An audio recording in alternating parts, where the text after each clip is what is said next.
പെരിഞ്ഞനം ഗ്രാമപഞ്ചായത്തിന്റെ ആഭിമുഖ്യത്തിൽ ശലഭോത്സവം ഭിന്നശേഷി കലാമേള സംഘടിപ്പിച്ചു. പെരിഞ്ഞനം ഗവൺമെന്റ് UP സ്കൂളിൽ നടന്ന ശലഭോത്സവം ET ടൈസൺ MLA ഉദ്ഘാടനം ചെയ്തു.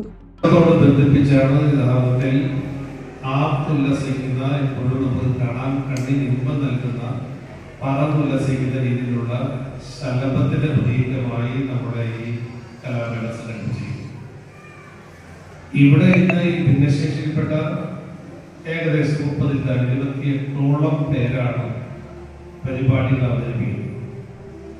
ഇത് കേരളത്തിൽ അങ്ങോളം ഇങ്ങോളം നടക്കുന്ന പഞ്ചായത്തുകൾ കേന്ദ്രീകരിച്ച് നടക്കുന്ന പരിപാടിയാണ്. ഈ തൊട്ടടുത്ത ദിവസം ജില്ലയിലെ ഭിന്നശേഷി കുട്ടികളുടെ ഒരു സംഗമം, ഒരു വലിയ രീതിയിലുള്ള സംസ്ഥാന തലത്തിൽ സംഘടിപ്പിക്കുന്ന ഒരു പരിപാടി ഞങ്ങളൊക്കെ പങ്കെടുത്തതാണ്. അതാണ് നേരത്തെ ഇവിടുത്തെ പഞ്ചായത്തിന്റെ പ്രസിഡന്റ് സൂചിപ്പിച്ച പോലെ പതിലകം ബ്ലോക്ക് പഞ്ചായത്തിൽ മോഡൽ തയ്യാറാക്കിയത് സംബന്ധിച്ച് ഭിന്നശേഷികളുടെ ഉന്നമനത്തിന് വേണ്ടി തയ്യാറാക്കുന്ന പ്രോജക്റ്റ് സംബന്ധിച്ച് അതിന് ഒരു സംസ്ഥാന അവാർഡ് നമുക്ക് കരസ്ഥമാക്കി.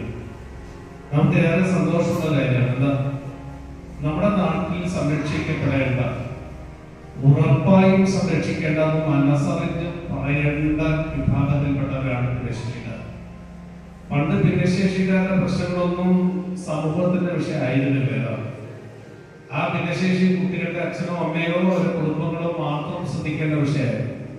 ഞങ്ങൾക്ക് ഇതൊന്നും വലിയ പങ്കില്ല എന്നുള്ള മട്ടിൽ എല്ലാവരും കൈയൊഴിഞ്ഞ് മാറി നിൽക്കുന്ന ഒരു സ്ഥിതിയിലായിരുന്നു. ഇപ്പോഴതല്ല, അതൊക്കെ പോയി. ഗ്രാമപഞ്ചായത്ത് പ്രസിഡന്റ് വിനീത മോഹൻദാസ് അധ്യക്ഷത വഹിച്ചു. Mathilakam block panchayat president CK Girija മുഖ്യാതിഥിയായി. Panchayat vice president NK Abdul Nasar, block panchayat വികസനകാര്യ standing committee chairperson Sheeja Babu, panchayat വികസനകാര്യ standing committee chairperson ER Sheela, ക്ഷേമകാര്യ standing committee chairperson Sadiya Muthukoya Thangal, ആരോഗ്യ standing committee chairperson Hemalatha Rajukuttan, block panchayat അംഗങ്ങളായ KA Kareem, RK Baby, panchayat secretary K Sreekumar, ICDA supervisor IP Prameena, panchayat അംഗങ്ങൾ തുടങ്ങിയവർ സംസാരിച്ചു. തുടർന്ന് ദേശീയ പാരാ ബാഡ്മിന്റൺ ചാമ്പ്യൻഷിപ്പിൽ ജേതാവായ CS ബൈജുവിനെ ചടങ്ങിൽ ആദരിച്ചു.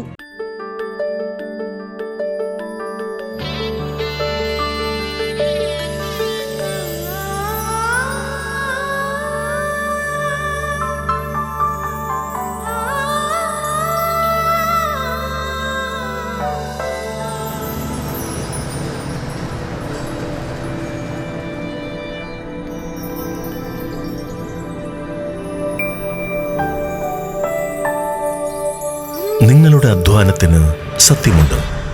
ഞങ്ങളുടെ സ്വർണത്തിനും. Ishara golden diamonds, Kodungallur road, Thriprayar. സ്വർണത്തിന്റെ സത്യം.